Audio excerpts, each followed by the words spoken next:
நம்ம super singer சீனியர்ஸ்ல ரொம்பவே அற்புதமா பாடி அதனுடைய டைட்டில் வினரா வெற்றி பெற்றவங்க தான் அருணா. அவங்களுடைய இரட்டை சகோதரியாவும் சின்ன வயசுல இருந்தே பக்தி பாடல்கள் எடுத்தது வேற லெவல்ல பாடி ஏற்றி மக்களை பெரிய அளவுல கவர்ந்திருக்கவங்க தான் அகிலா. அவங்க இந்த வாரம் நடந்த இஷ்ட தெய்வ பக்தி பாடல்கள் சுற்றுல கிராமங்கள்ல அதிகமா பாடப்படுற மக்களிசை பாடல்கள் சம்பந்தப்பட்ட இஷ்ட தெய்வ பாடலான புதுகை மணிமாறனுடைய சிவப்பு சேலையிலே காட்சி தருவார் என்ற ரொம்ப பிரபலமான கருமாரி அம்மனுடைய பாடலை எடுத்து அது ரொம்ப சூப்பரா அங்க செந்தில் ராஜலட்சுமியோட எல்லாம் சேர்ந்து ஆடி பாடி ஒட்டுமொத்த அரங்கத்தையுமே தெரிக்க விட்டுருந்தாங்க.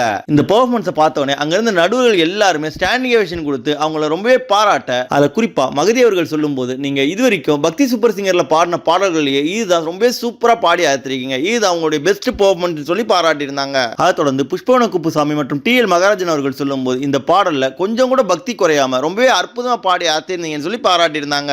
இதெல்லாம் ஒரு பக்கம் முடிஞ்ச பிறகு இதற்கு சிறப்பு விருந்தினராக வந்திருந்த நளினி அவர்கள் மேடைக்கே வந்து நீங்க இந்த அம்மன் பாடல ரொம்ப சூப்பரா பாடிருந்தீங்கன்னு சொல்லி அம்மன் சேலை ஒண்ணு அவங்களுக்கு பரிசா கொடுத்து கௌரவிச்சிருந்தாங்க. அதை தொடர்ந்து நம்ம அகிலா அவர்களுக்கு அங்க கோல்டன் ஷவரும் வழங்கப்பட்டது. அது மட்டும் இல்லாம இப்ப ரொம்ப பரபரப்பா போயிட்டு இருக்க பக்தி சூப்பர் சிங்கர்ல பாடுற போட்டியாளர்கள்லயே உங்களுக்கு யாரை ரொம்பவும் பிடிக்கும்ன்றதையும் மறக்காம கமெண்ட் செக்ஷன்ல தெரிவிங்க.